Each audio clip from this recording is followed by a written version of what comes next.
I'm Joe. What does he not do to take the one thing that I told him to do? I know. It's fine. Anyways. Hi, we're Natty Talks. Joe looks different today because I have no idea where he's at. Last I heard from him, he said, I'm done with this life and I'm taking a break. So she brought me on. I did. So our first guest co-host, I would say. So if any of you have seen Joe, let me know. DM me, IM me, send an email to Natty Talks. Let me know where Joe's at. So this episode's a little bit different.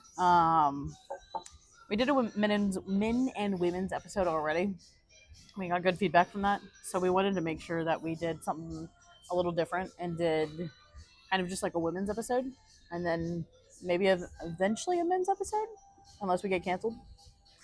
Thanks, Lexi, if we get canceled. I mean, it'll be on both of us. It's fine. Sorry. But I'm going to bring on Lexi because Lexi is one of my good friends and we think similarly. And she's been a long-time listener. First-time listener, long-time friend. Something like that. Yeah. Or whatever. Yeah. So, a little bit different. We're still not professionals. We actually have notes this time. So, it'll be a lot of fun. But we'll start from the beginning. And I kind of know what these notes are, but not really. And Lexi has no idea what they are. So, nope, you're getting raw reactions. Raw reactions, kind of from both of us and our perspective of questions and quotes.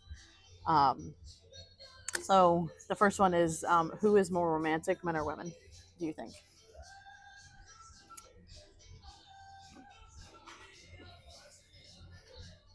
I feel like it just depends. I feel like men can be if they're in love with the right person. I can agree with that. And same with women. Yeah. I feel like, me being married, but also been with the same guy for 8 years, we do a lot for each other. Yeah. But my past relationships that probably just didn't care and just wanted some ass. Right. They didn't really put a lot of effort. Right. So. Yeah. So we have some of Joe's thoughts as well too, but it's intermixed. But he was saying, if you think it's women, no. Men are the ones who mainly do the action. They do more of the doing. They're the ones that are like, hey, I'll give you a back massage, and they'll do it later. Hey, I'll get you flowers. And they actually follow through. They don't just give their word, they give their actions with it. And I agree. We're not saying that men mainly do this. Like, I think we both agreed on that. Mm-hmm. A lot of women have just forgotten how to be romantic. I think it's kind of one of those things where they just expect their men to do things. Yeah. But then they don't do anything in return. So it's like, where's the equality in that? Where's the equal partnership in that? Especially if you're dating someone to then eventually be married. Because that technically is what the purpose of dating is to eventually be married. Yeah. Not to just waste your life. If you're just dating to waste your life, you're fucking what's yourself the point over. What's the point of dating? Yeah. So. Yeah, I can agree with that. Yeah. So the next point he had was, a mark of a good woman is her ability to treat and love her man. I think we both can agree with that. 100%. What example could you provide as a married woman? Like, what's a good way to show? Well, the old quote of to win a man over is through his stomach. Okay. I feel like is very true. Yeah. When Jack and I were first starting to date and whatnot, I truly did not know how to cook. Okay. Until we moved out, and then, he worked long hours, so I had to start cooking. Yeah, to learn. Yeah, and it's still trial and error because we've been moved out for 3 years or something like that. Yeah. But me cooking, just an example, just me cooking meals without him asking, I feel like is definitely a huge part. And he's even said to me, you win me over by cooking. Yeah. If that makes sense. And I feel like that plays into the love language of his love language is acts of service, because you're doing something for him. Yeah. And that's also a way that ties into the first point that you're being romantic with him by doing what he enjoys. Really? I know, I was thinking that. I'm glad that we have microphones, it's gonna pick. You're not mainly gonna hear that, but you might hear that. And that's the point, that we are not professionals. Even Lexi's not. And this is why we just do this. We just love the city of Cincinnati. Yes. I would agree with that too. The mark of a good woman is her ability to treat and love her man. I would say that with any relationship. Like, I'm not in a relationship. I've been single for 8 years. And the way that I love the gentleman in my life is just the way that I know that I can provide for them either with words or knowing what their love language is and just like being there for them. It's like Yeah, love knowing language is such a is huge huge. thing. But I think, yeah, just being there for them in the ways that they know that like I'm there for them. Like, well, another thing is I feel like it's a huge part, and I kind of learned that near our wedding, Mhm. is like losing someone so near and dear to you, and like getting through those hard times. Oh yeah.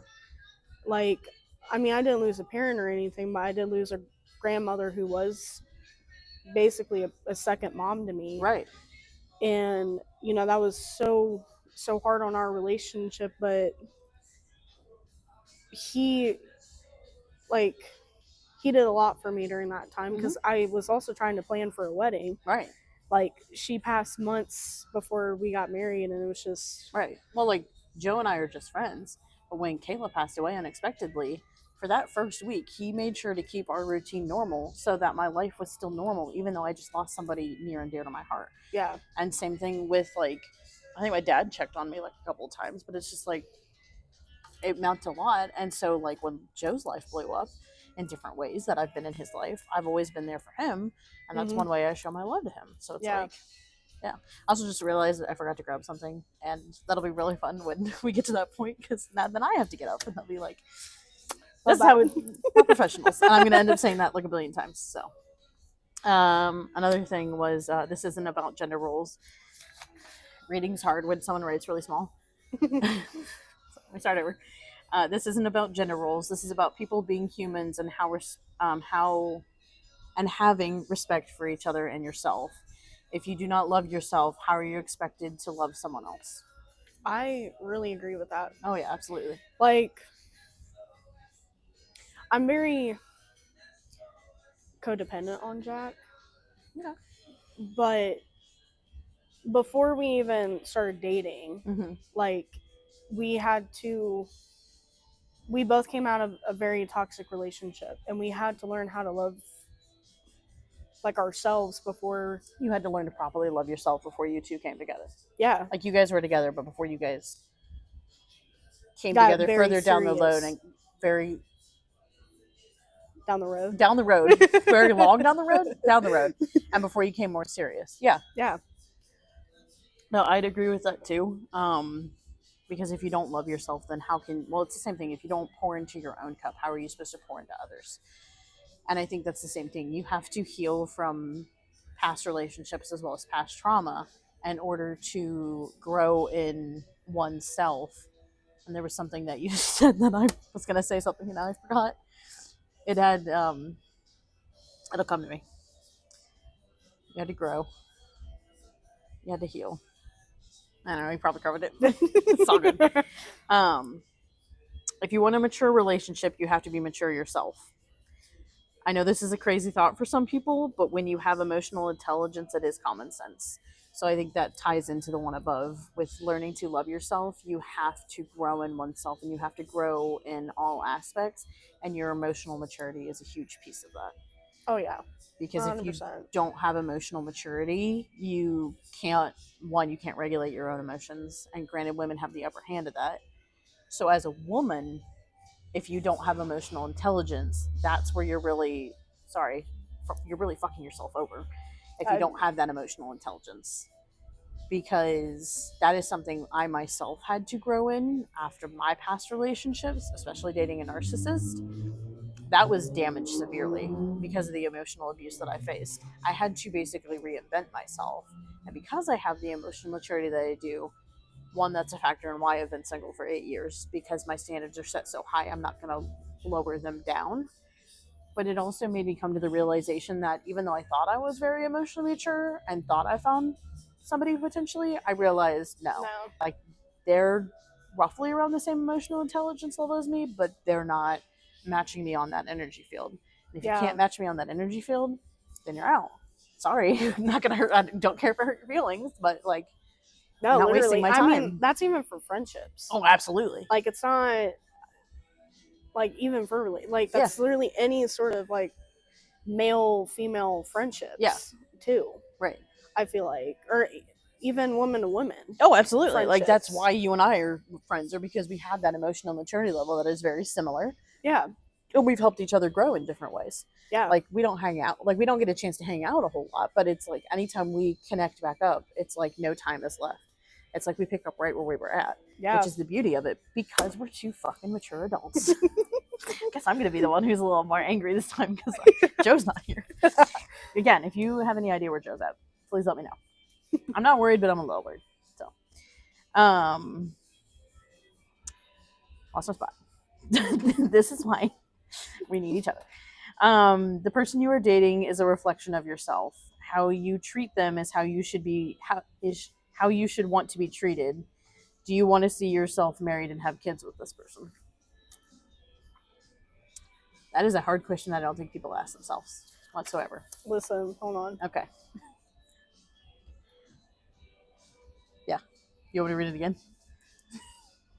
Yeah. Okay.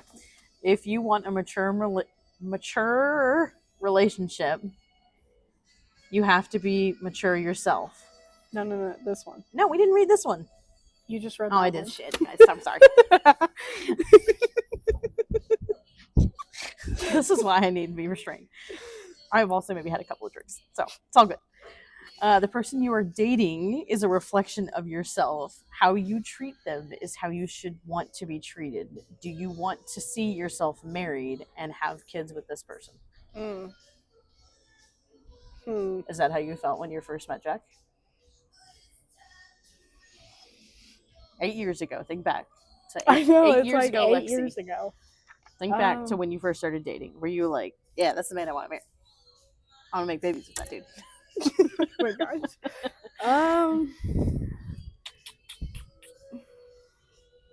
See, it's kind of like our situation's weird because we were co-workers Okay. like 2 years previous. Okay. So we were You're good friends first. Okay. Yeah, we were good friends, like good co-worker friends. Side note, that should be the foundation of any relationship. Friends first, and then marriage. Yeah, honestly. If it's God's plan. Yes, if it's honestly, yeah. Mhm. If it's God's plan, it definitely works out. I don't know about the reflection of yourself, but then again, I kind of agree. Why do you think the person you are dating is a reflection of yourself? Or I guess why do you maybe not agree with that? Because I'm my own person, and my husband's his own person. Okay. Like, yeah, we're married, and like, you know, being a Christian myself, like, yeah, we became one. But he's not like a reflection of me. Okay. Does that make sense? I think we've said this before on our very first Men and Women's episode. That like you can be your individual selves and come together as one, but you are still an individual and have an identity as an individual. You just wear multiple hats. Yeah. Like when I'm with Jack, because we're best friends, like he sees every part of me where, you know, like the goofy side. Yeah. When I'm with you, like, I mean, you see my goofy side, but you don't like truly see my full self because we're not married, we're dating. You know, right? Yeah. No, I get what you're saying. Yeah, it's a different level of a friend. It's of a relationship. Yeah. So the reflection, it's a platonic versus romantic. Yeah, but the reflection of yourself, like, I mean, I agree but disagree with. Okay. Because we are our own. We are our own person. Yeah. Yeah. No, I get your thought process of it too. I just wanted you to explain it. Oh, for the masses. Oh, yeah. Like you and I, you and I think similar, but you want to be. I mean, treat it how you want to be treated. I also agree with, and like, I mean, when we first got together, like in the first year, it sounds crazy, but the first year we both knew we were going to marry each other. Yeah. It took 4 years for him to propose, but you know, sometimes better slow. Yeah, and you know, he wanted to take it slow, and I totally respect that. But the first year we knew, like, we wanted to be married, and like I saw him being the father of our future children. Right. So Right. Do you have news to tell me? no, Okay. I don't. Oh my gosh, The way that you worded it, I was like, ma'am, hold on a second. no, I'm not. I'm just messing with you. All right. Nobody is special. Stop thinking you are. Having someone makes you special. Repeat that. Okay. Nobody is special. Stop thinking you are. So you are not special. Stop thinking that you are. Having someone makes you special.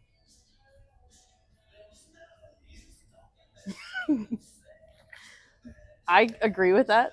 Here's why I agree with you that. If you Yeah, constantly think that you are special, you are stuck in your own head.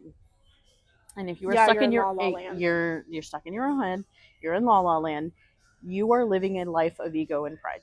If you think I'm special, I'm better than everybody else, nobody can meet my level. I had to go through this, especially because I've been single for 8 years. I was like, my standards are so high. I'm not raising them down. I have every right to do that. I know what I want. I know what I want in a husband, and I'm not going to lower that. That doesn't mean that I'm myself and being snooty and don't want to open myself up to not situations. It's not that I don't want to open myself up. I'm open to dating. I'm opening to find somebody. Like, I'm not denying that. But if you don't meet my standards, I have a right to tell you no. I have a right to be not engaging and not want to communicate. If I don't feel anything there, or if I don't see any form of like emotional intelligence, because that's important to me, then I'm not going to pursue it. Two, men should pursue women, not women should pursue men. Women, you are the missing rib, not the whole body part. So that's important to know. But yeah, nobody is special. It's okay to think and have confidence in yourself that, yeah, I'm a hot piece of shit.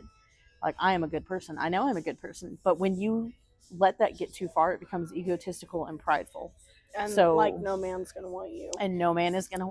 That's a good point, Lexi. No man is gonna want you if you are too much into thinking that. But I can kind of reverse that Okay. for men. Okay. Like a fuck boy, Yeah. you need to drop it down a couple notches. Like, I'm sure you know you're hot. Right. You're not God's gift to women. No, nope. No, you're not. No. So No. I can flip that. So like, Yeah. I mean, I can understand. Right. But then that's why it's followed up with having someone makes you special. Like, you can be special as an individual as long as it's not fueled by ego and pride. But especially for me as somebody who's single, when I see a couple that is like so like deeply and severely in love, it brings me joy to see that. So like you and your husband, like when I got to go to your wedding and be in your wedding, like it made me so happy that day. Whereas in past weddings I've been in, I'm like, oh, I'm happy for them, but also like, what was me? With yours, I didn't feel like that because I knew it was like meant to be. There was something that not so there was something there. There was something God ordained there, and there was something holy there, and that's important. So the fact that you have someone special is a blessing. So it pisses me off when people, and again, I don't fully get this perspective because I'm not married, but it is really upsetting when people who have been married for a really long time possibly want to like call it quits. And like, I don't know all your problems, I don't know all yours, but it really upsets me when I only hear one side of the story, or I just hear constant negativity and nagging and just terribleness, because it's like, I don't know, marriage is very sacred to me, and that's why I myself have not found that yet. And when I do find it, I know it'll be special, I know it'll be sacred. So it like pisses me off when couples like, I get you have your problems, and like you come to me sometimes when you have issues, you're just venting, and I understand that. But it's really frustrating when you give people some advice or some wisdom and they don't take it and they continue to beat the dead horse. I would say that's in any type of relationships. Yeah, it's a vicious cycle. Yeah. And sometimes people can't get out of those cycles, if that makes sense. Yeah. So I get that perspective. I think there's a point in here where we talk about vicious. Yeah, there's a point in here where we talk about vicious cycles. Oh, so, God. Okay, cool. It's all good. Well, to be continued. I kind of want to go into that one. Well, we said vicious cycles, so I'm going to stick around. Okay. So vicious cycles. When you treat a good man in the wrong way, you ruin their view of women and break their trust. This is male psychology. When a man's heart is broken and he cries over it to the point of destruction of his self, this is why they don't trust women and why their viewpoint of women change. If you at one point were a good woman and you destroyed a good man because somewhere along your line a good man destroyed you, and then you carry that baggage into your new relationship with a good man, and then you destroy the good man, it now has created that vicious cycle where he's like, well, fuck this. If this is how a woman is going to treat me, then I'm why gonna treat a woman. I'm going to like treat that. a woman that way? Yeah. Like, why should I treat them as well as I have if I'm just going to get shit all over? Because every single time I treat a woman like a queen, I get shitted on. But say, like, I was a fuckboy and I'm texting women at 2 a.m., I know I'm going to get a response back. They're always going to, they're like, I will breadcrumb them and they will always come back. But if I treat a woman, like if I was a dude and I treated a woman like a queen and she sits all over that, it's like, why even try? Let me go for the hoe. Yeah. I mean, quick and easy. And it's a vicious cycle, which again ties into people's abandonment issues, self-worth issues, and that's why you have to work on yourself. And Joe and I have done plenty of episodes about that.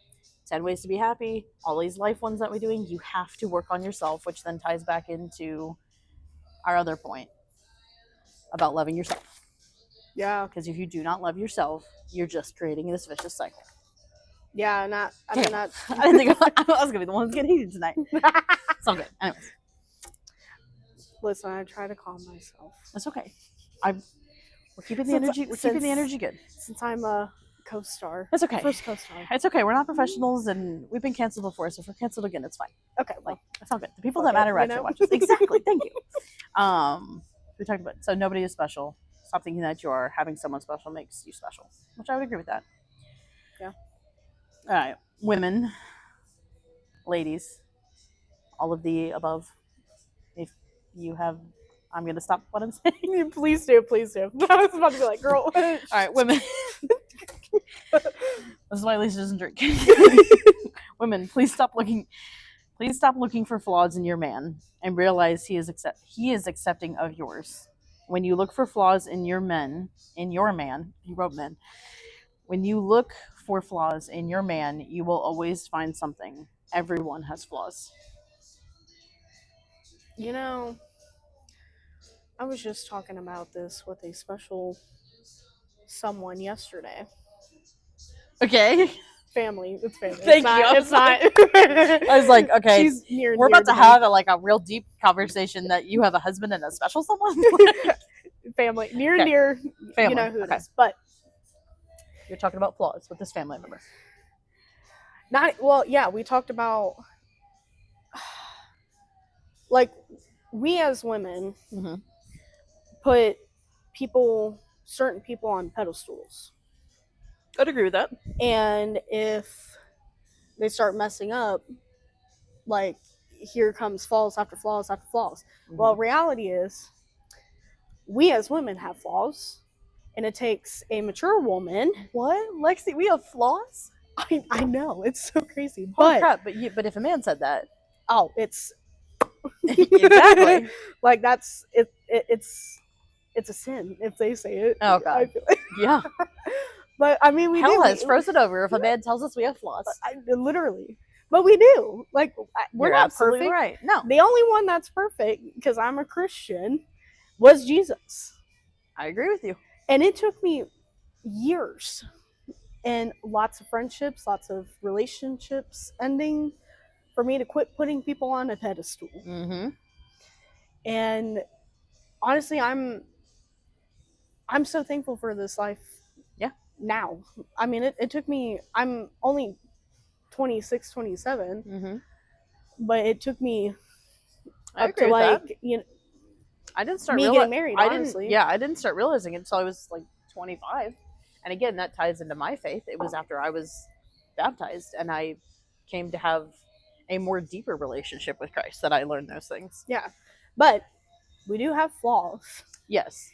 And I feel like the more you diss your man and pointing out his flaws, like, I feel like that's turning into a narcissist. It's just carrying a negative undertone. Yeah. If you're carrying a negative undertone. What man wants to be around that? Exactly. I mean, No, you're absolutely right. I don't want to be around that. Devil's advocate, what if he was doing the same to you? What if he was calling out your flaws and constantly nitpicking your flaws? Oh, I would explode. Exactly. Because we are women and we are emotionally wired. Yeah. Men are emotionally wired also, but they are more logical thinking. But well, we are emotional that thinking. and they're taught to be silent and to not show those. Oh yeah, we've talked about that too. I know you have. Yeah. But I'm gonna reiterate it. Yeah. As a woman. Mm-hmm. You know, and I try really hard. Like me and my husband. This is the one thing like I'm so grateful for. There's some when he makes me really mad, which ladies, you know, every man's gonna make you mad and drive you up the wall. I'm sure we do that for our men. But Joe is a pain in my ass. If y'all have not picked up on that on episode, what is this, 37? Men are gonna annoy you. Move past it. Be mature. Literally. But sometimes they do it for fun just to get you out of your own head and out of your own space. Just go with it. Yeah. Honestly. Yeah. Like, I love my husband, but and I know for a fact I'm the biggest pain in his ass. Like I know for a fact. Right. Like but we don't try to nitpick like that on our flaws. Now, if there's a flaw, and let's just say it's bugging me or it's bugging him with me, we communicate that. And we're like, hey, please fix this. So you sit down like two mature adults and have a conversation. Yeah. You actually communicate? I know. Oh my God. Communication is like huge. Communication is important as well as and understanding and trust. And understanding. I mean, but you know, if we notice one is starting to get really pissy at the other, we sit down with each other and we're like, what's going on? Hey, this is bugging me. Can you please fix that? And then he'll say, hey, this has been bugging me. Can you please fix that? Right. Move on. It's not all sunshines and rainbows. No. It is never always 50-50. Sometimes it's 49 and math. Listen, 51. I got a drink too. I can't think. 49 and 51. Anyways, math. But yeah, it's not always 50-50. Sometimes it's 60-20. No, that's 80%. Math. Anyways. So yeah, it's just like if you are always looking for flaws, especially, that's the other thing too. If you're in a long committed relationship, like you said, you've been married for 8 years. If you randomly start looking for flaws 8 years in, there's something deeper there. I can get it like maybe a little bit at the beginning because you're trying to feel each other out. When you're dating, you're trying to feel each other out. You're trying to get an understanding. But if you've been in a long committed relationship and all of a sudden you're starting to nitpick them, there's some undertone. There's something going on. And you're carrying that negative undertone in. And when you let negativity in, this is going to get somewhat faith-based. When you let negativity in, you're letting the enemy in. And when you let the enemy in, you can't allow light to be in. And when light is not there, you're going to suffer. That's why, not to interrupt you, but that's why, and I don't want to make it a Christian base because I've listened to you guys, but being a Christian woman and having a Christian man, and I think that's why our wedding, I mean, it could have been, there was a couple of flaws, but what wedding isn't? But right, everyone, and leading up to it, you had some issues too. Oh yeah, I mean, huge issues. I don't. I was not originally supposed to be in the wedding. No, by the grace of God, it all worked out. That I was able to be in Lexi's wedding, and the dress that I had worn to a previous wedding as bridesmaid matched mine perfectly. Yeah, can't tell me that's a coincidence. That's God moving. Yeah, and that, fight me on it. There was even anymore, but yes, that's just a little tidbit.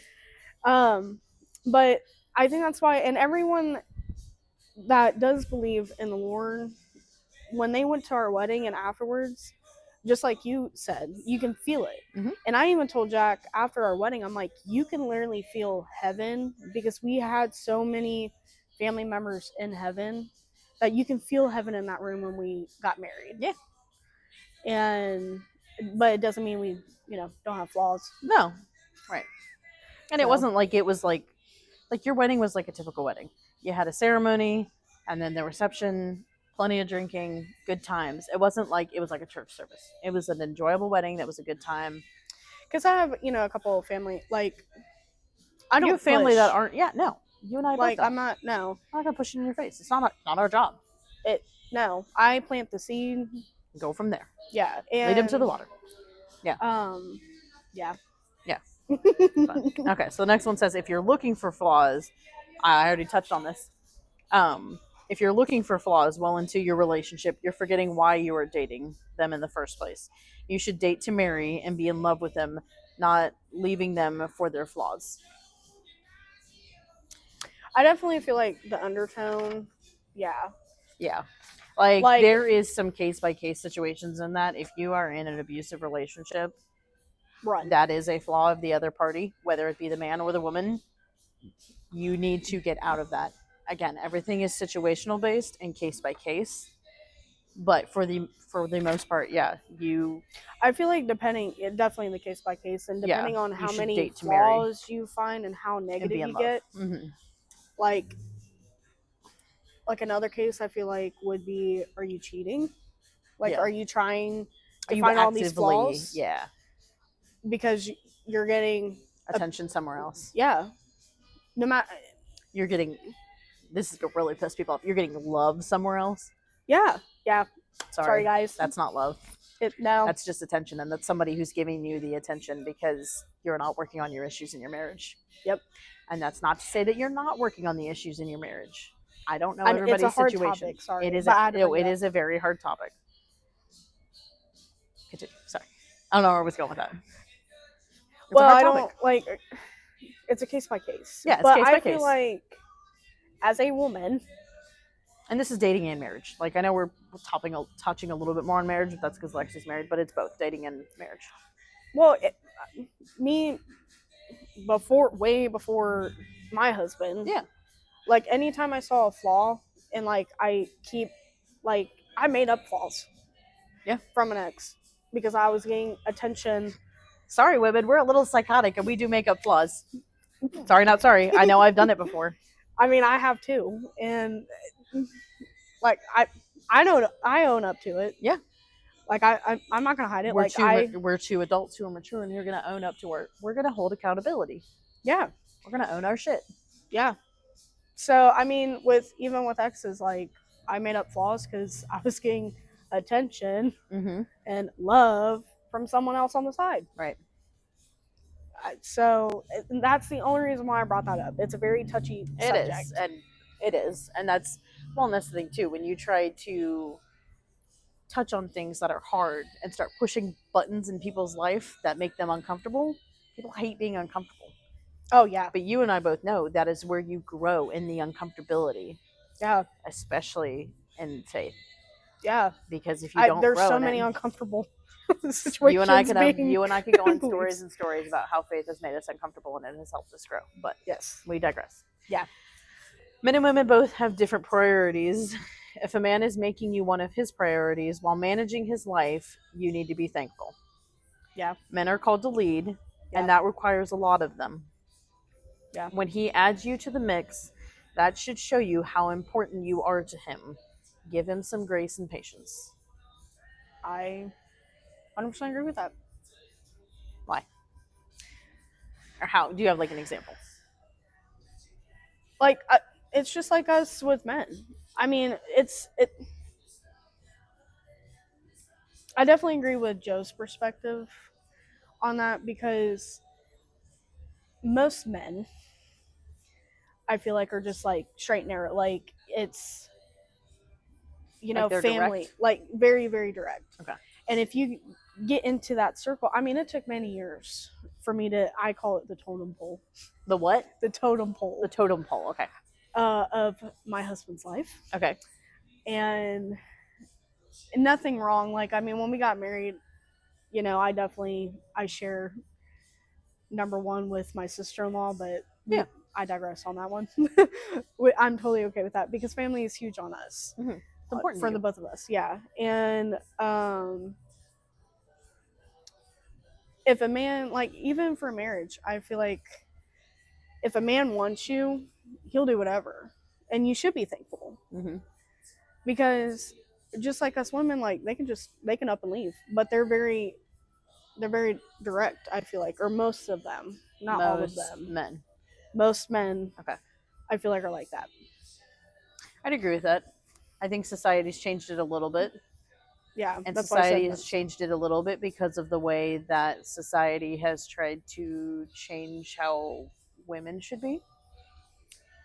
And that also is a touchy subject that you have to find a fine line to dance with, Mm. because I think, and I know that is a plan of the enemy, Mhm. to push this agenda for women to feel and be a certain way. Yeah. And that is extremely Hard. hard, but also ungodly. Yeah. And so Same with the when men. same with men, but when godly women try to voice that opinion, We get shut down. we get shut down. We get called mean girls.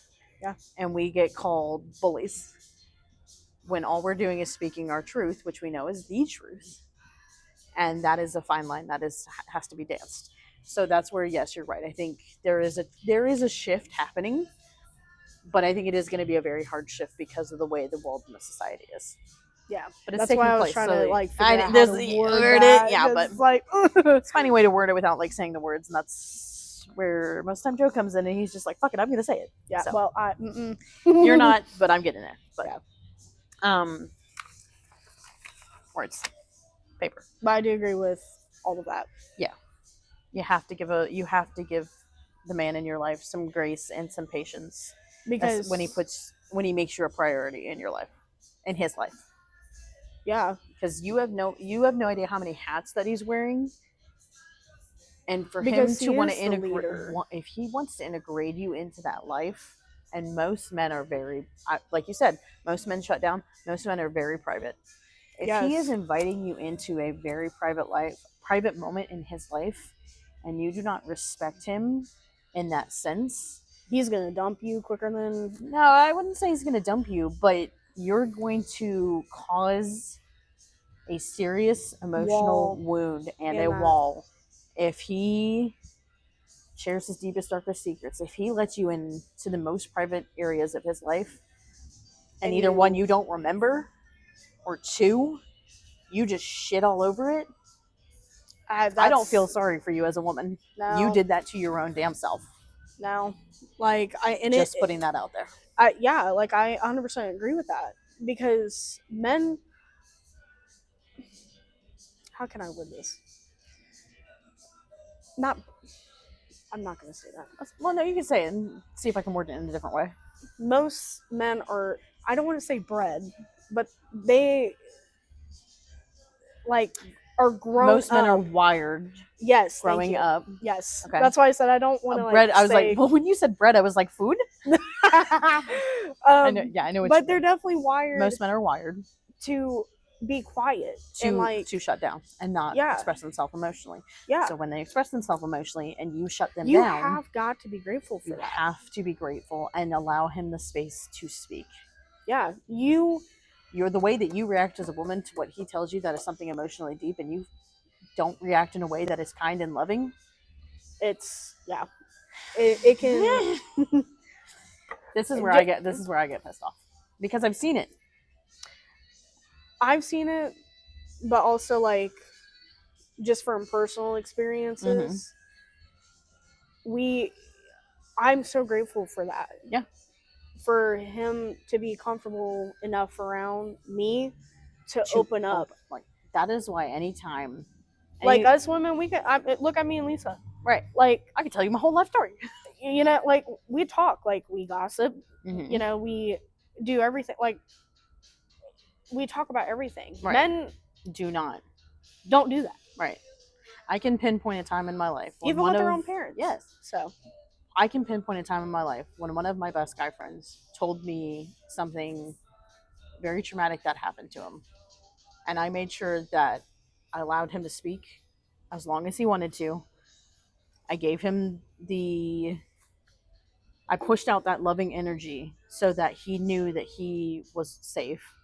He had the emotional space, and that whatever I was going to say next was going to be absolutely loving coming out of my mouth.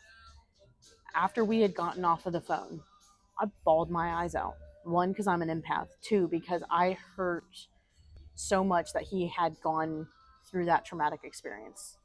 Bawled my eyes out, crying to God to take some of his pain away because it just was so detrimental. It was detrimental to him when that happened, I'm sure, but it somewhat damaged him in some way or the other. And so all I could do is in that moment pray for peace for him. Yeah. Which leads into the next one. I did that great. Good job, Lisa. If a man is giving his effort towards you, make sure you appreciate it. He has a billion things he needs. He has a billion things he needs to about in his personal life. He has a billion things that I think this is supposed to say. He has a billion things that he has going on in his personal life. So don't add to it. Be his peace. I'm going to reread that again.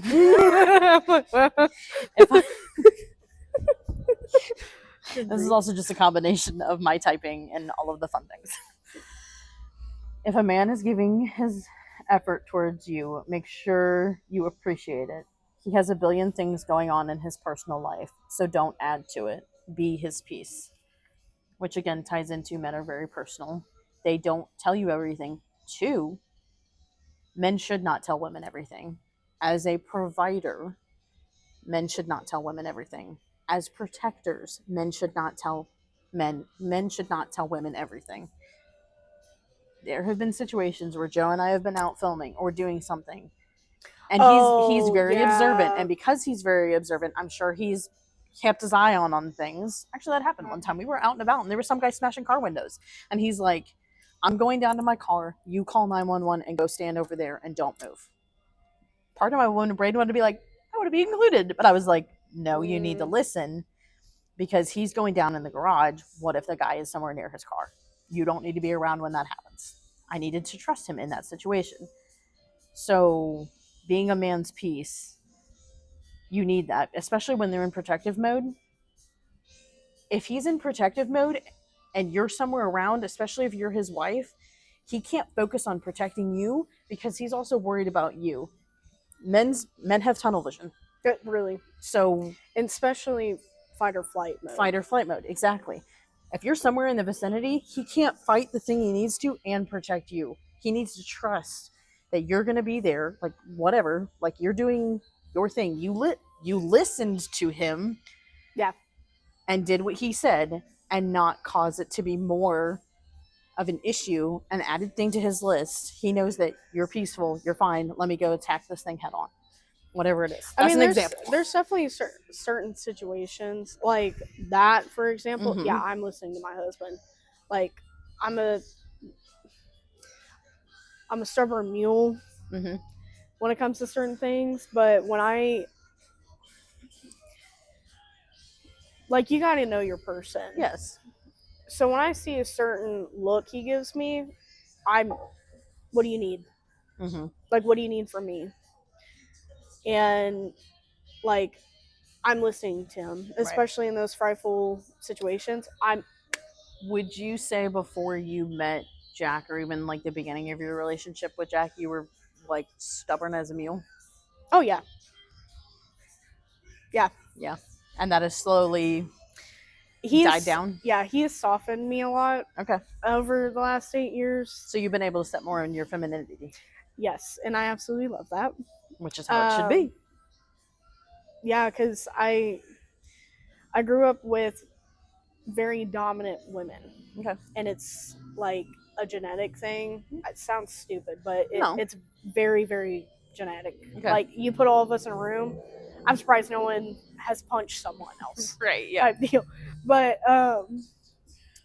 so, and I honestly, like, love, I think I said earlier, like, I'm kind of somewhat codependent on him. But at a healthy level. Yes. That's the thing I was going to talk about. I knew you would bring it up again. Yeah. So, and, like, in that, go ahead and finish your thought.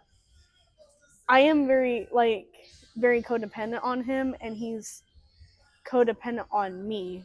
So you're equals. For being his piece. And, like, him knowing that in those situations, I'm doing whatever he has. Mm-hmm. And, like, having his back on other situations. Yeah. Like, and I'm very proud to say, like he's my piece and I'm his piece. Right. Because we are a partnership. And that's how it should be. Yeah. Especially because you guys are married. Yeah. I mean, even before we got married. Right. But on the road to marriage. Yeah. Like, I mean, it didn't really hit until we got engaged because, you know, I mean, you can call off a wedding and you can call off an engagement. But for us, like, that was another stepping stone towards marriage. But I mean, even when we were dating and getting to know each other and stuff like that, like, I wasn't codependent, but I knew I was somewhat his piece, and like he also knew I would listen to him if I made you were a safe place for him to express himself. Yeah. I don't think there's anything wrong with codependency to a certain level, and you have to have a conversation about it sometime.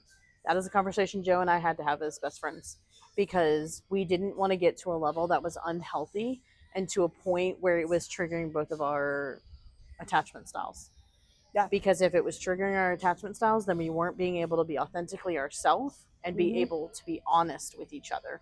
So we had to have that conversation. And I'm sure you and Jack probably had to have that conversation as well too at some point in your relationship and in your marriage, because if you're too codependent on someone, you can't function as a human. Yeah, because you're so codependent, like you almost turn into your significant other. And like you lose yourself and your identity. And then if you start to lose yourself and your identity and you start to hate the person you are in a relationship or married to, you're ultimately just hating yourself, because you're turning into them. Yeah. And how is that self-love? Damn. All right. Independence is a good thing until it's not. Allow people to help you and love you. This is oh so true. And this ties into the stubbornness, I think, too. So I'll read it again. Independence is a good thing until it's not. Allow people to help you and love you. Oh, yeah. So when you and Jack first dated, how very self-independent were you? Very. I mean, if he was here, he would say otherwise. Of course. But even growing up, I was very independent. Like, if I called my parents up right now, they would literally say, like, I didn't know any stranger. And if I put something in my head and in my mind, it's going to happen. I don't care what hoops I'm jumping through. That's how, like, I feel like that's how I feel like I'm independent, and I'm still that way. Right. It's just kind of died down a little bit, but. Right, and there's nothing wrong with being self-independent. But when you become so self-independent that you do not allow people to love you or help you, you have no idea how you're going to react when someone does. Well, how are you going to grow, too? Exactly. How are you going to grow? Perfect example. I would say the second relationship that I was in that was very healthy. My boyfriend at the time got me a really beautiful Christmas gift. You want to know what my reaction was to him? He gives me this beautiful gift, and I was like, shut up, you're a butthead. He goes, I'm a butthead? And I was like, oh my gosh. I don't know how to react to this, because I never was emotionally loved properly. So when I was for the first time, I didn't know how to react. And I was like, no, this is too much of a gift. Like, no, thank you. And he goes, I'm not returning your gift. You're going to accept your gift. And I didn't know how to emotionally react. Because I was so independent, I didn't know how to react. Thank God he didn't run away from that. Different story. But it's like, if you are so hyper independent, you are disadvantaging yourself to the opportunities, to the love, and to the safe emotional space that you could possibly find in a man. And that again ties into the flaws. If you're constantly nitpicking, and I admit I still do this. I will have certain guy friends text me, and they will send me a text message, and I'm instantly like, what the fuck? What does this mean? Yeah, like I'm instantly trying to I'm trying to psychoanalyze it. And I don't need to be, because there is no reason for it. And that's something I've had to teach myself. And thankfully, I've had friends like that who have helped me realize that. And that's because of the male relationships that I have in my life, as well as the female relationships. Like, I've done the work, and I'm still growing. Yeah. So yeah. I mean, yeah. So yeah. So I agree with that. Yeah. You have to allow people to help you and love you. Grow. Yes. Because if you don't, then you're staying in a childlike mindset and a stubborn mindset. and And a closed-minded. closed mindset. So being hyper independent and being stubborn will be your downfall. And for those of those people, those people who do have faith, it is ungodly to be stubborn and be independent. I was looking at the camera, not the people. I was like, All right. Women, please remember we think emotionally, so don't let. Okay, you didn't put a count. So women, ladies, female perspective, not perspective, the women. Please remember that we think emotionally. Don't think you don't. So don't let a moment of heated emotion ruin the opportunities you could potentially have with a man. Joe in his mind. No, this was my point. That was your This point? was my point. Oh, I thought that was true. No, Okay. women, no, literally, women, please remember we think emotionally. Yeah. All women think emotionally. So do not let a moment of heated emotion ruin the opportunities you could potentially have with a man. This is where emotional maturity is so important. Plenty of times I've gotten heated at Joe. I've got heated at other men in my life. Yeah. And this is before I was more emotionally mature.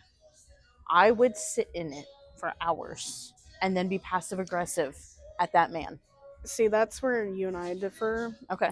Because I'm so emotionally driven, and I've calmed down. Like, I will give We all my are. husband Mm-hmm. props because he has calmed me down. Like, 2021 me to now me, totally two different people. Okay. Because if I'm angry, I'm cutting your throat wide open. I don't do it much anymore. I try not to have her come out, but I'm cutting your throat wide open, and I have a very sharp tongue when I'm pissed. And you don't care. And I could give two fucks less if I hurt your feelings or not. Mm-hmm. Like, and that's where it sounds, not to bring I'm a Scorpio in this, but I'm a Scorpio to a T. Yeah. Where we don't give a fuck if we hurt your feelings. Yeah.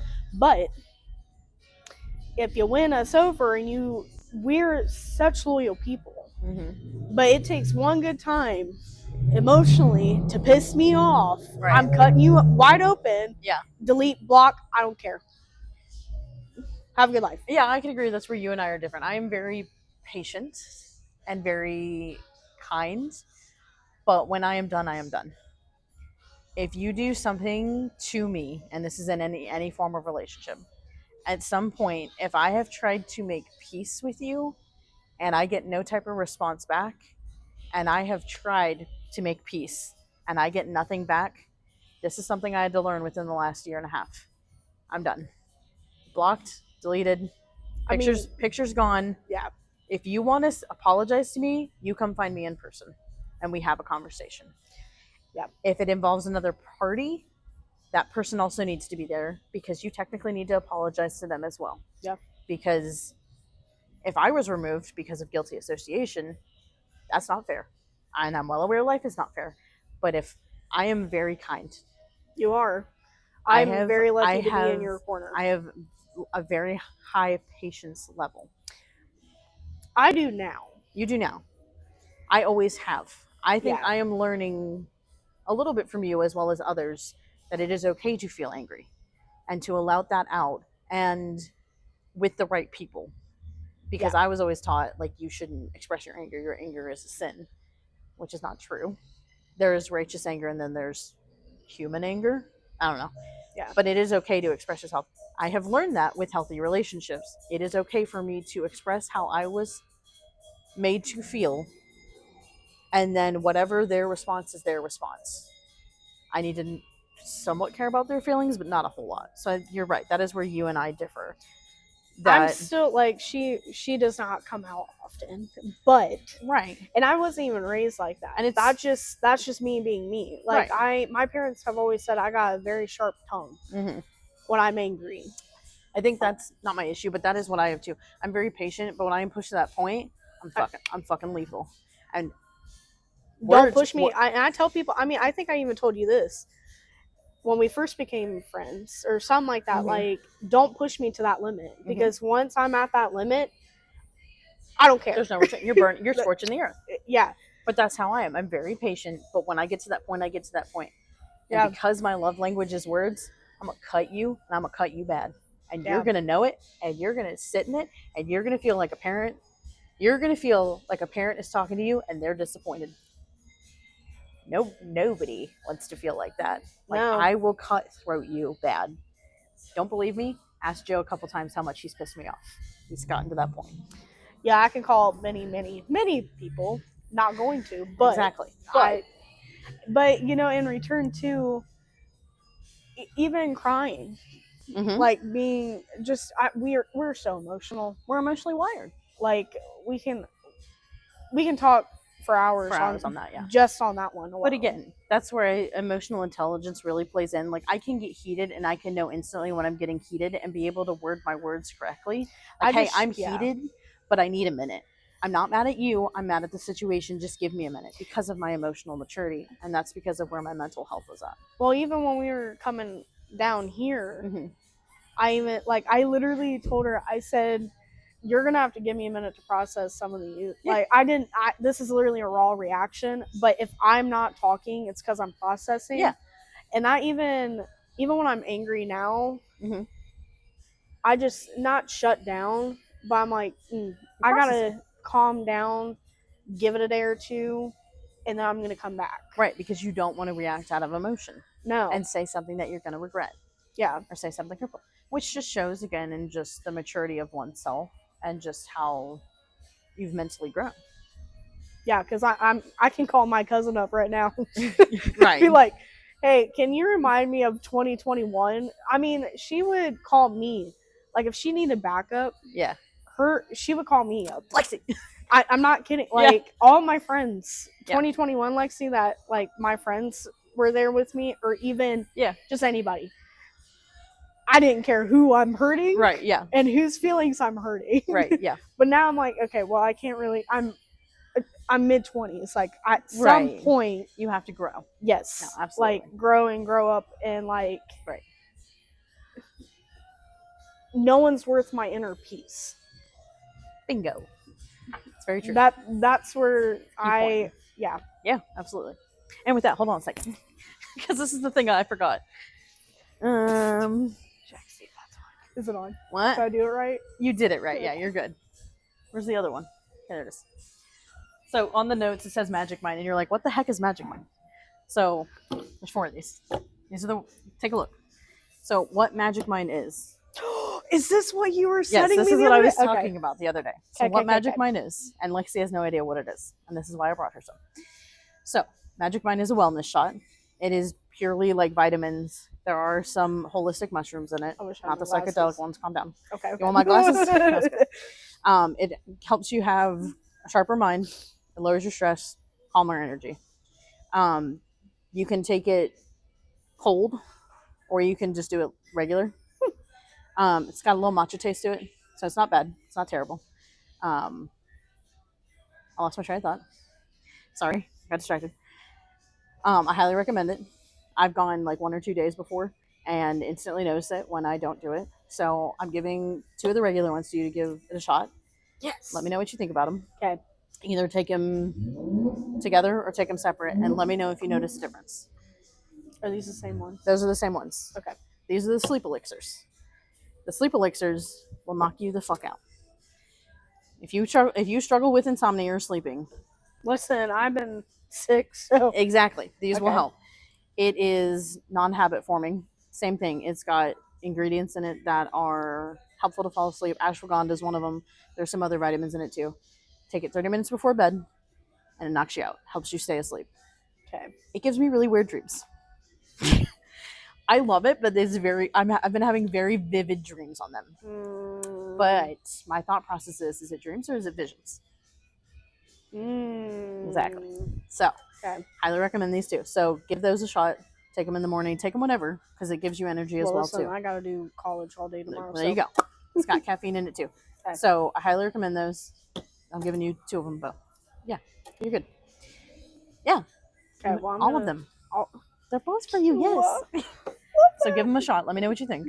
Yeah, because you sent me this. I'm like, what the heck is this? You're like, what is this thing? what drugs is Lisa trying to get me to take now? They're not drugs. They're beneficial. Joe and I have spoken on it many times. Like he said, he's got a friend who's about to go through something, so he's sending her some stuff to see how it messes with her brain, to see how that is. We have a discount. It's 20% off. We promise we do our research, but you go to magicmind.com/nattytalks20, and you can get. They've got different deals, but I know if you do a bundle, you get a discount. But Yeah, I'll definitely. it's highly beneficial. I really want to know your thoughts on it. Yeah, because Bloom, when we were going through that, you and I were. listen, Yeah, you and I were both trying that, and it worked for me, not for her. Yeah, Lisa has some stories on that, so not no disregards to Bloom, whatever. I'm glad it helped for Lexi. It did not do great things for me. But I've tried her thing. It's a whole thing. It was a whole story. It's a whole thing. And we're gonna have to do if that you ever separate. see me in person and want to talk about the story, I will maybe tell you, but we'll see. But yeah, Magic Mind, highly recommend it. Please let me know how you think about it. Yeah, I'm literally gonna take this one tomorrow. So. Perfect. Magicmind.com/nattytalks20.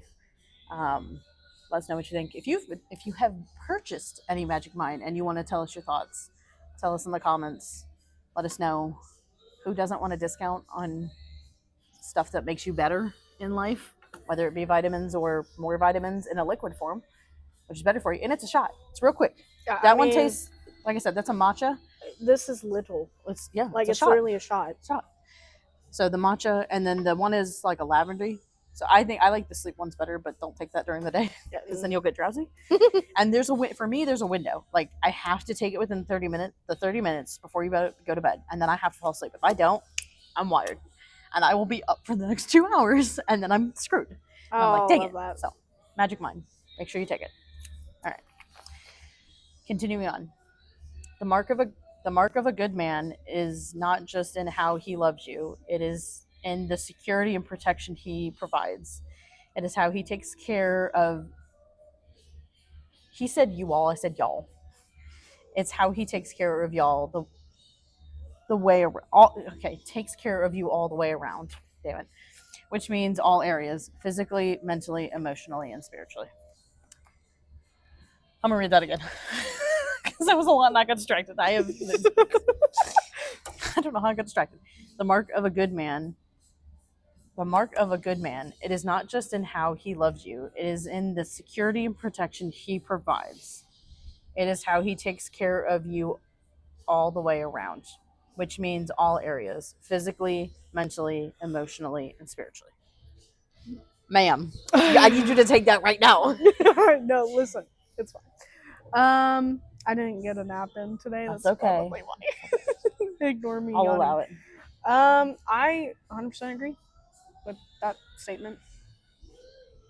Like, my man takes damn good care of me, and I will give props where it is deserved. So what is one way in all of the ways that he takes care of you, whether it be physically, mentally, emotionally, or spiritually? So out of one of those four, provide an example, since I'm single. I just gotta be careful. I got so many. I feel like... Well, I said pick one of the four. I feel like everyone knows. 2023 was a very shit year for me. Okay. Last year? 2 years? 2 years. When we got married. Yeah. The year we got married. Was it 2023? No, you got married. Oh, God, it was 2023. I'm so sorry. That was... Yeah. Okay, 2023 was a shit year for Lexi. It might have been slightly for me. I don't quite remember. Continue. 2023 was a shit year. It was just a shit year for everyone. I feel like it was an odd year. Anyways. Beside the point. So, it was just a really... We were getting married in October. Mm-hmm. My mom's mom passed in January. The day of her funeral, my dad's mom, who is my second... I say she's my second mom all the time because she was my safe haven. Yeah. She got on hospice the day of my mom's funeral, and then she passed literally a month right after. Now, these are the only grandparents I had left, which this is why I'm just saying this because everyone knows. Like, it was just a shit year. Yeah. On top of planning a beautiful wedding, however months after that. I mean, Yeah. it was February, so 8 months before we got married, I lost two of my favorite people in this earth. And Two my significant family members. yes, and my only grandparents I had left Mm-hmm. in this world. Yeah. And that took a very big toll on me, especially for my dad's mom. Like, I felt so lost that year, and just trying to even plan a wedding and stuff like that. So like mentally he was so there for me. Like, he says he didn't do a lot, but he honestly did. He helped make sure that your peace was there. Yeah. And that you stayed sane. Yeah. I mean, I tell people this all the time. If I didn't believe in the Lord, I swear to you, I would be in a psych ward. That year, I would have been in a psych ward. So Jack was your saving grace on earth. Yeah. God was using him as a vessel. Yeah. And I mean, even our friendship, like talking to you about it and moving through those emotions. So just like for a married couple and then like a friendship. Which also was helpful for me too, because I lost my last living grandparents that year too. That's what it was. Yeah. I lost my grandfather. Yep. Which, again, I knew that was going to come because of his age. And then that was in June. And then September, so before your wedding, I had lost my grandma. But because of talking through it with you, I was able to have peace and able to kind of work through it. Yeah. Same thing with last year when I lost Kayla. Mm-hmm. You like you said, you've lost significant people to you, and you helped me through that as well as Joe did. So like emotionally and mentally, and even, I mean, you did it spiritually because we're both Christian. But he was able to do it all through you. Yes. As your good man. Yes. I mean, I wouldn't have survived that year if it wasn't for him. I mean, he would, like, when they were, just for an example, I don't know what, I mean, I feel like this is normal, but maybe it's not. Like, the day of, or even the night of, maybe the week, I don't know. It's a very big blur. But I remember Jack being by my side that whole entire time. Mm-hmm. And my mama, who is my dad's mom, Mama, one of her last things on this earth was she didn't want family to be around. So like when her husband passed, the whole family was surrounding him. Mm-hmm. She didn't want that. She just wanted a couple people. So I respected that, even though I wanted to be there. Right. So when we got the phone call, this man very legally was doing 90 all the way until we got to hospice. Mm-hmm. So, you know, we could see her before she got transferred to the funeral home. Yeah. And even then, like, I feel like the last thing I could do was to walk them out the door as a respecting granddaughter. Yeah. And he was right by my side during that. And you know, that meant like so much to me that he was able to do that, but also to emotionally be stable, because I was not stable. So that he could be your mountain that you could crash into when you were emotionally stable. Yes. He was your rock. Yep. He truly was. Damn. Look at us. That's really beautiful that you have that. Because for people like me who don't have somebody yet, it is really beautiful to see. Because that gives me hope for like what is out there. So it took many years. It took many years. And I agree with that. Like, I've worked on myself too, but like it gives me hope to like see that and to know that like that is out there. Yeah. And like Which a lot of people didn't know. There are still good men, and they're like, because you are a good woman, you can help be your man, be a good man. So. Yeah. Damn it! I didn't think I was gonna cry. Damn it, Lexi. I'm sorry. No, it's not. It's not a bad thing. It's a good thing. Okay. Wealth is not always money. It is in the happiness that someone carries and how they make you happy. Repeat. Yeah, because it's not written properly. Wealth is not always money. It is in the happiness that someone carries and how they make you happy. I can agree with I can that. agree with that too. Like wealth is not always money. Like you can be the poorest person on earth and be the most joyful person on earth. You could be a billionaire and be miserable. You can have all of the things, Money, you can have all the money, but your and soul is not fulfilled. yep, If there is still something missing, and Joe will tell you he's been at the highest highs and he's been at the lowest lows. Dude's homeless right now. And he's the happiest he's ever been. I will agree with that too. At my highest highs, they're high. At perfect example, one of my relationships, I thought it was perfect. I thought I was at my highest high. I knew something was missing. It's the Holy Spirit calling me back, being like, "Hey, come spend time with Jesus." And I was like, "Okay, let me give this a shot again. Let me see what this faith shit is about."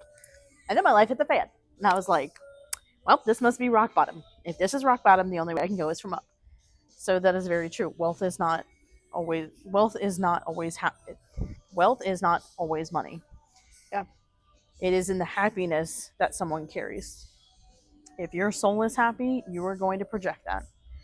If you always carry a positive tone, a positive tone, I would say almost like a it is what it is attitude. When life hits you, you're just like, okay, it is what it is. The only way I can go, you look at the glass half empty, not half full. If you yeah, always look at life positively, you're going to be happy. So I can agree with it. It is the happiness that someone carries and how they make you happy. It yeah, could be the dumbest thing that can make you happy. I can remember this one time when I was like on the dating apps and like I was started talking to this one guy and I was like, oh yeah, just like I want a cowboy in life. And he goes, well, I'm gonna find me a lasso and lasso you up. And I was like he was being funny. He's like, yeah. well, he's like, something along the lines of like, well, I can be your cowboy. I've got a lasso. That's the dumbest, stupid joke ever. But I thought it was fucking hilarious because I was like, this is so cheesy, but it made me laugh and it brought me some happiness. Yeah, So it is very true. Wealth is not always money. You can be dirt poor and happy. I mean, my parents are middle class, and like, There's a middle class still. Well, listen, we'll talk about that on another yeah, subject. yeah. But Okay, middle class. Let me just put it. And I mean, they're they're not the richest people, Mhm. but they're so happy. Mhm. And like they put that on my brother and I. So like Mm-hmm. that's not even my relationship. That is my parents' Right. relationship. You know what I'm saying? Like I sorry if this pisses you off, I agree. Yeah. Like sorry, not sorry, but I think this next one might push buttons. I'm excited for this one. Um, Women need to stop ruining good men. I need context. Well, there's no, just that women need to stop ruining good men. That's it. No context. Um, Women are doing a disservice to ourselves and other women out there. So there's not much context, but so women need to stop ruining. So we are women. So we need, not us, but women in general. Okay, not us. Okay, okay. We don't ruin men. Women need to stop ruining good men. We are doing a disservice to ourselves as women and other women out there. Is that where like the cycle, like another version of the No. cycle? So if women are constantly shitting on men, Yeah. they're not going to want to pour into women. If women are constantly picking at their flaws, constantly turning them down, telling them no, not wanting to do anything, not wanting to be with them, constantly just bringing them down. Down. Yeah. What that's going to do is it's going to take a good man and it's going to make him not want to treat the next woman he dates good. Fairly. Yeah. Like poorly. He's going to treat them poorly because if he treats them well, what does he get? I mean, that's just kind of like us women. Yeah. Well, no. Okay, If that he makes treats sense. if he treats a woman good and he gets nothing out of it, why would he treat the next woman good? What's he going to get out of it? Yeah. Nothing. So it's doing a disservice to other women because then it's ruining good men. And then for women like me who have been waiting and waiting 8 years, get it together, God. I know there's good men out there, but I can't find any. because we as women are shitting on them. and that so yes, it's creating that vicious cycle. So that then men don't want to be good. They're just gonna say fuck it. They're gonna go be gay or just go be by themselves. It's why some women probably are like, fuck men, I'm just gonna be a lesbian. Not saying all women, not saying all men. Yeah. Just general throwing that out there. Yeah. Yeah, because I mean, just putting in perspective, like for men treating women shitty, like still treat anybody shitty. Yeah. I mean, yeah. But if women are treating men shitty, then there's not going to be any good men out there for the women who are looking for good men. Yeah. It's the same thing for Us. men. Yeah, it's the same thing for us. But we're two women, so we need to voice it to the masses of the women. Yeah, I mean, I agree with that. Stop shitting on good men. Yeah, because Lisa wants a man. Please. Well, not, you know. I want a man, not a boy. God. Jesus, fix it. Fix me too. I'm not perfect. I know I'm not perfect. Now my accent's coming out. So I'm getting heated. I'm not perfect. I know I'm not perfect. I know I still have flaws, and I'm still working on myself. God is doing that. God's possibly working on my future spouse as well too. When the timing is right, he will have us come together. That's all that matters. Yep, but it can be tiresome, especially when you get older. Lexi has been blessed and has found somebody. And it's a beautiful thing. It made me cry earlier. If you just want to see that part, go back. No, it's a good thing. I'm learning that it's okay to just cry. Losing somebody that you love will do that. You do not give an F if you just cry in public. No. You don't care. I mean, maybe it's off into your heart, but yeah, anyways. All right. Squirrel. Squirrel. Got another whole second page, y'all. The benefits you get from a good man, you pass. So this ties into it. So little snow context. So I'm going to read this one again. Women need to stop ruining good men. We are doing a disservice to ourselves as women and other women out there. The benefits you get from a good man, you pass that on to the next man. But when you ruin a good man, you pass that on to the next woman. There are no winners. This is just a vicious cycle. Oh, yeah.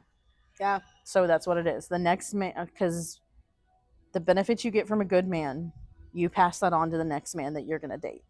If a man treated you well, whether that be in your friendship with a man or in a relationship with a man, if he not put you on a pedestal, if he treated you well, things didn't work out, the next man that you're going to date, he helped raise those standards. That if to a degree, he helped raise. No, I'm thinking of. You're thinking of past relationships. Yeah. He's raised that standards to a degree, so that the next man that comes along, if he's not meeting those standards, you're not going to lower yourself. He's helped raise that bar. But when you ruin a good man, you pass on that to the next woman. You treat your man like shit, he's going to then do that to the next woman he dates because he has no trust. Because men don't trust easy. They don't open up easy. When they love hard because they were not taught how to properly emotionally regulate themselves. Sorry. No, like I with the mic I can't say it. Ask me later about it. Like, if I remember, but no, you pass on the next. There are no winners in these situations. No, there's not. Like I mean, it's just a vicious cycle.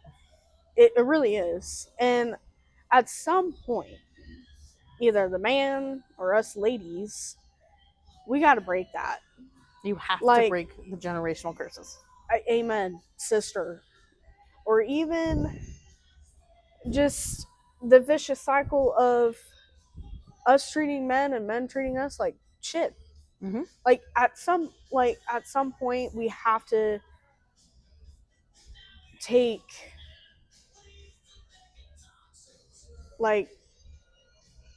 charge. We're gonna we at some point we have to take charge. Yeah. Because I can't say it, but you know, my past couple exes, I mean, they treated me like dog shit. Mm-hmm. And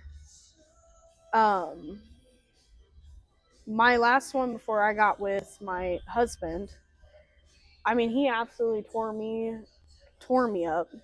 And I didn't know you before your current relationship, which is now your marriage. Yeah. So I can only imagine how much of a defeated woman that you were. Yeah, I mean, I was, and going back to like me and him coming out of toxic and this is the one I was talking about earlier with the Yeah. toxic relationship. We made, because we wanted to end that and we wanted to have a good relationship even before, like, just even before we even dated. We were just talking.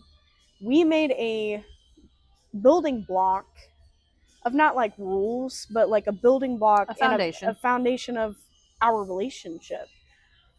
And clearly it's doing pretty damn well because we're married and we've been together for 8 years and that's still thriving. So that's the other thing. You have to start any relationship of dating that you want to be married. You have to start out as friends, and you have to have a firm foundation. Yeah. If you do not have a solid foundation, it is going to fall apart at the first injunction. Yeah. The first impasse that you have as a man and a woman. Yeah. The first blow up you have as a man and a woman. Yeah. If you do not build your house on a firm foundation, you build it on sand, it's going to get washed away. No, literally. You have to build a firm foundation. Like, not even trying to put like religious belief, like right. This is, we were literally talking. Like, I didn't even know if he was a Christian or not. Right. And we still set, because we came out of, we took charge of our lives and said, we are building this foundation, and like I want to live like this because I'm not going through this again. Right. And I mean, I look at us now, like right. 8 years. And you set the precedent from the very beginning. You set your guys' intentions at the beginning. Yeah. You didn't waste that time. No. You both were direct. And I mean, we were 18 and 19. Like, I was fresh out of high school. Before your brain even started to fully develop. Like, that's huge. That's wisdom. Yeah. And that's what a lot of people don't have. No. So I'll just repeat the vicious cycles again. Vicious cycles: when you treat a good man in the wrong way, you ruin their view of women and break their trust. This is male psychology. When a man is heartbroken and he cries over it to the point of destruction of oneself, this is why they don't trust women, and why their view of women changes. This is very true because I've seen it. I have seen my best friend go through this for the past few months, and it pisses me the fuck off. To the point, and I do my best to not judge people. I do my best to look at people with a lens of grace and patience and understanding. But what I have seen my best friend go through pisses me the fuck off. It angers me that he has been put through this and that he's not himself. There are parts of him that I don't see anymore because a woman has damaged him. And I do my damnedest to prove to him that not all women are the same, and he knows this, but he still has a struggle with it. And I understand why he does, because he doesn't trust people. And that's why I do my best to pray to God and care in that way, because one, I can show him love over and over and over again, but if it's been damaged and men are thick-headed and stubborn, it is hard for them to understand. But this is why it pisses me off when just women in general shit all over men. We are meant to be equals in a sense, but also men are supposed to be superior to us. They are supposed to be the providers. Sorry, women, men came first. We came second.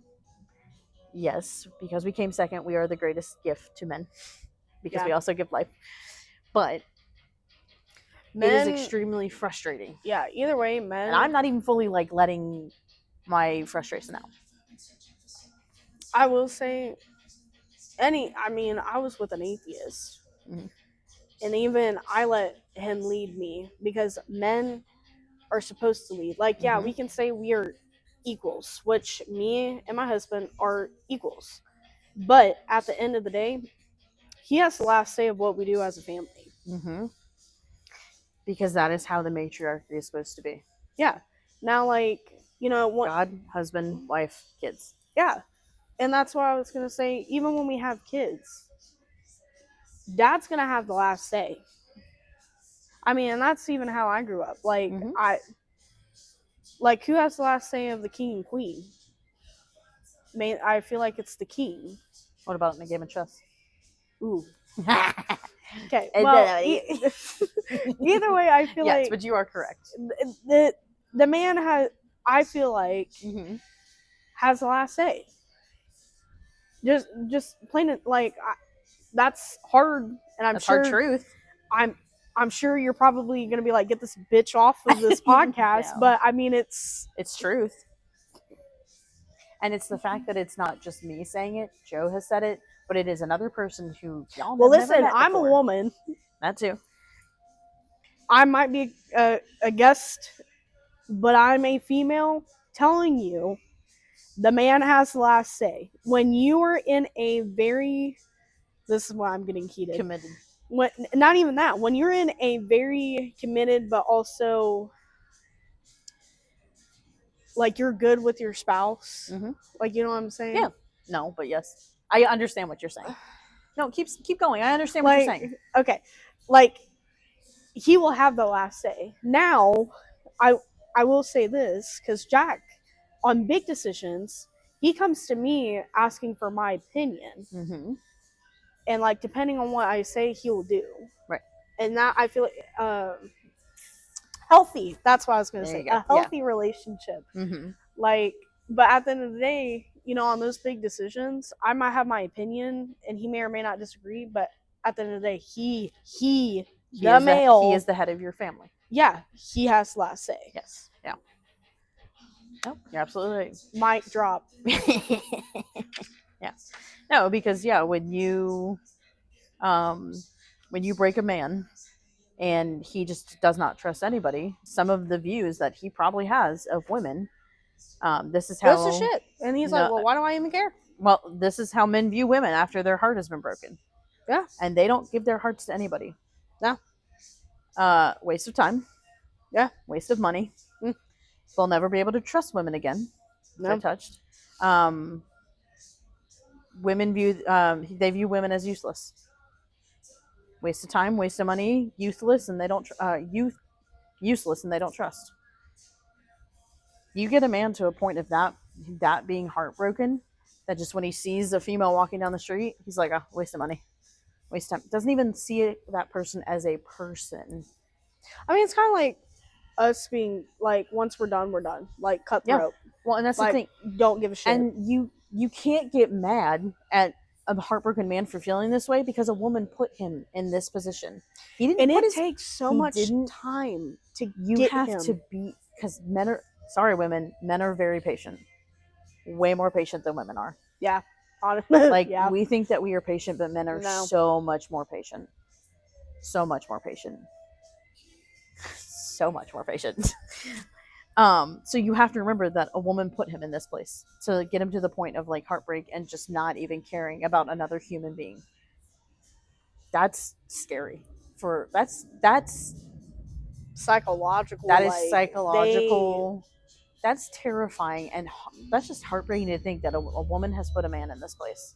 Yeah. Like, with us being emotionally driven and emotionally mature, like that's manipulative behavior. I mean, I would hate to be in that position. Yeah. Yep. Damn, we went deep. Yeah. If a man is valuable to you, that's how you know he loves you. But when he is ruined, he will never be vulnerable because somewhere a woman used his vulnerability against him. Which we kind of touched on that before. If you do not give a man the emotional space and the pure love to express himself when he is being emotional, and understand that men are going to have emotional outbursts because they were not properly taught how to emotionally regulate how they feel. I mean, they were taught to be silent. Bottle it up, don't talk about it. Yeah. So for a man to fully open his heart, like, I mean, she got emotional because I feel like you know the love between me and Jack, and it's so pure, and that's because we have both fully allowed each other Mm-hmm. to be completely open. Yep. And open our hearts. Yeah. And it hurts, like even that statement or whatever, like comment, it hurts me to think like, how can a woman that he's supposed to be with and like wants to marry Yeah. has closed his heart that tight. Yeah. Like that shit sucks. If a man is being vulnerable to you, he tremendously loves you. And if you don't respect that, Why are you even in the relationship? Well, why are you in the relationship? It's also it's emasculating him, which is another point we'll touch on. It causes him to not trust and be vulnerable ever again. And especially if men have had a lot of trauma in their life, and probably a lot have. Everybody goes through something traumatic, whether positive or negative, and they don't have the space to communicate it, and you fuck that up for them, you have ruined him for whoever the next woman is that he is either going to date or marry. Yep. And I don't feel sorry for you if you've done that to a man. If you don't do these things, your love is transactional. So if you don't do these things, so if you don't take care of your man, if you don't give him the safe space, if you're not there for him, if you're just in the relationship to be in the relationship, Like roommate. like if you are using your man as a roommate, your love is transactional with a person. Yeah. This is not what I'm just thinking of like the roommate stage. No, you're absolutely right. Every relationship I've known has gotten into that. Right. If you do not take care of your man mentally, physically, emotionally, and spiritually, if you don't take care of your man in those four realms, your love is transactional with a person. You are just playing house with a roommate. This is not what pure love is. This is not what pure love is for yourself or the person you want to be with.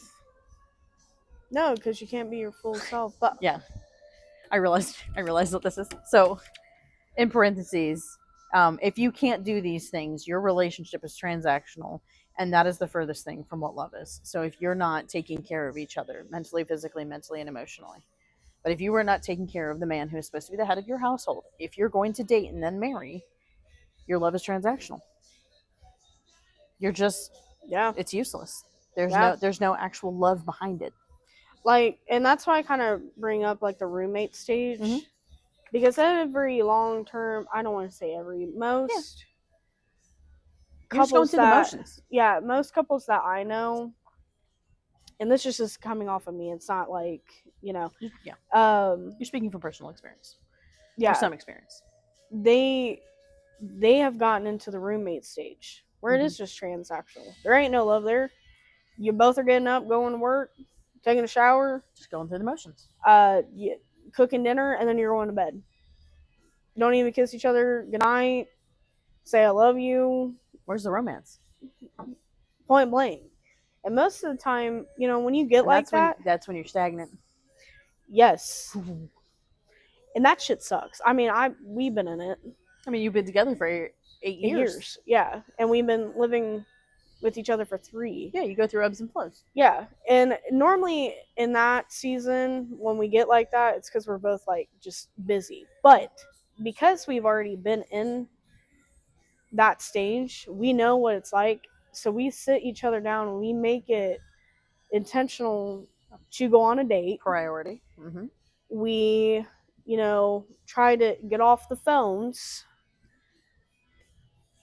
and actually have a conversation with each other. Do like, what the heck is that?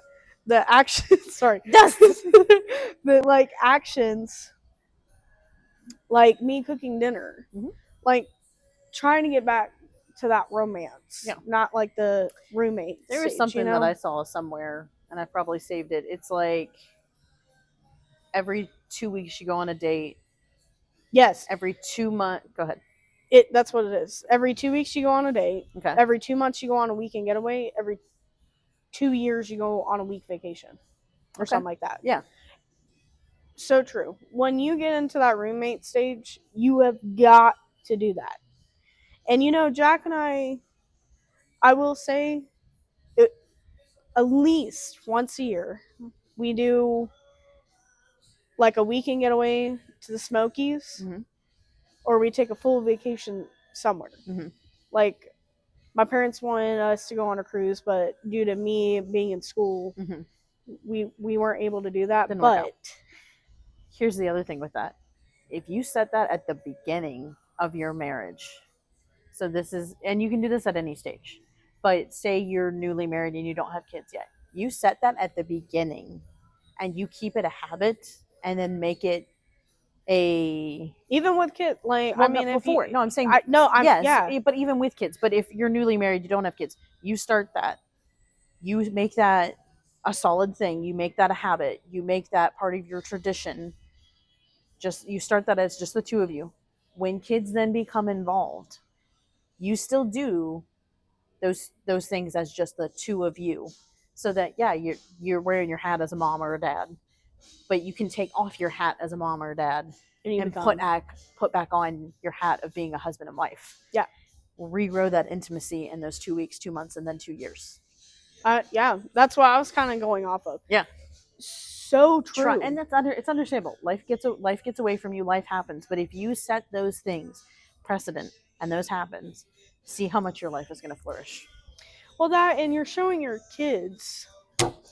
Yes, breaking the generational curse. I'm trying not to get pumped up about it too, because it's so true. You're setting the tone and you're setting the example of what love is between mom and dad. Literally. And that's how you stay in love. That's, and again, everything is situational based in case by case. I know parents get divorced and have kids, and there's great co-parenting. Everything is situational based. But if you're setting a prime example of love for children, that is setting their standards high for when they start dating. They are not going to lower their standards. They are going to be extremely loved, and they will not date douches, fuckboys, and bitches. Yeah. Yeah. I mean, I get so fired up because it reminds me of my parents Mm-hmm. and my dad. Like, I personally come from a divorced family. Mm-hmm. I got a sperm donor out there. I mean, I hate to say that, but I have a father that doesn't want nothing to do with me. Right. But my father, who walked me down the aisle and has been in my life since I was 3 months old, right, has shown me what a man should look like, and damn did I find a good one. Yeah. And I don't like calling him my stepdad. No, because he's not my stepdad. Dad. He is my father. Yes. And he's shown me so much, and what I should find in a man. Mm-hmm. And you did. And now my husband and my dad are best friends, like two peas in a pod. Yeah. And that's a beautiful example that's been set. Yeah. And you will set that for your future children. Yeah. You will break generational curses. Listen, I'm gonna make Lexi cry. No, I get emotional. This is on a way different topic that me and you can discuss later or something. But at a very young age, I mean, I can go on about my life, which majority of it. Right. But when me, my cousin, the special family member that's in my life, and my brother, we all made a promise to break our generational curses in the family. Yeah.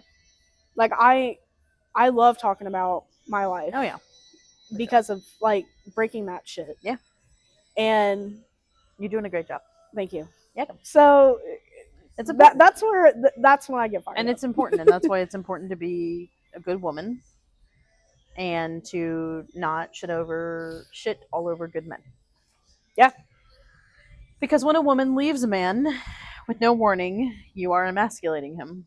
When you are constantly nitpicking him, you are emasculating him. When you say things with a negative undertone, you are emasculating him. When you say things and then you don't remember what you said to him, you are emasculating him. And that's where the emotional maturity comes in. Yep. I mean, I'm not gonna lie. I've said, "Oh, I'll wait." There's more. Oh, there's more. It wasn't just that one sentence. Well, I'll wait. I'll wait. It also causes severe trauma and abandonment issues. A man that loves you does not deserve this. It's okay to leave, but be a classy lady when you leave.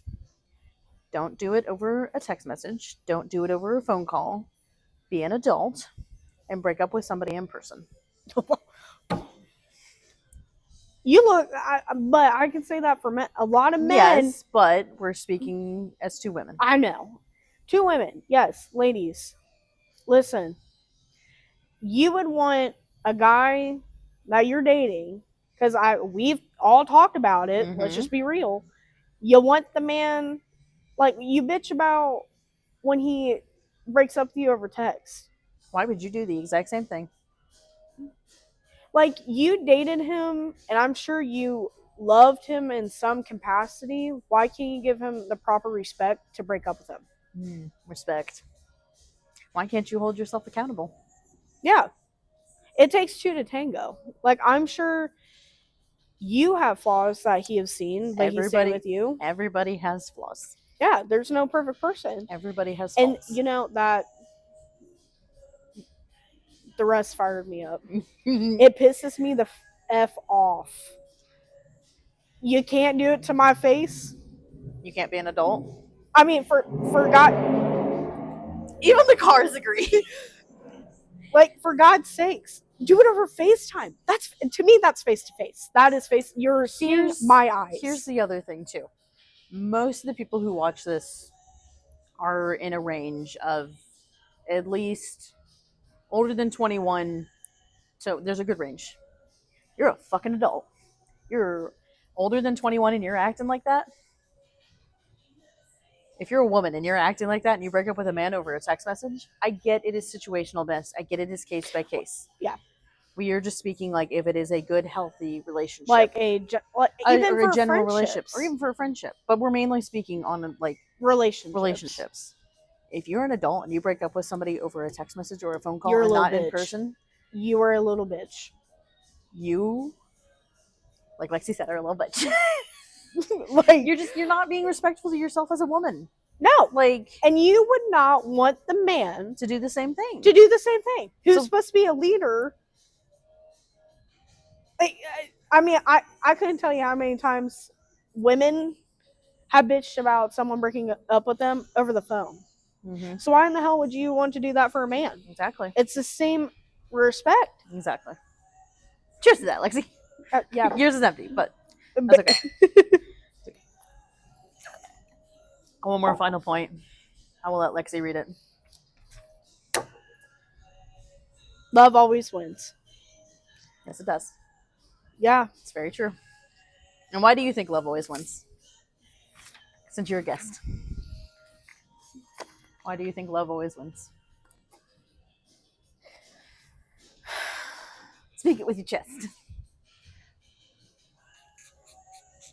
I'm just thinking of something good. You're thinking of something good to say? You go first. Well, I know that love always wins because ultimately love is what is going to save this world and did save this world. Love is light, and without light, it would just be complete darkness. Ooh, that was a good one. That was deep. And if we lived in complete darkness, then we would have no hope. And where there is no hope, there is no savior. That's why I didn't want to say nothing. I had to think about it because, I mean, yeah. Yeah. Like, if it's meant love, I mean, I don't know. Like, I can go so deep. I know, we could. And that's another, like, 2 hours worth. Right. No, we don't want to go another 2 hours worth. So. Thank you for coming on with me. I appreciate it. Yeah. You did it. Good job. Yeah. Told you it wouldn't be hard. No. Do you know what our saying is that we say always at the end? Or do you remember? No. All right, that's okay. I love you. I'm sorry. No, it's okay. It is Cincinnati against the world, and we're at the helm, and Lexi's with me on this one.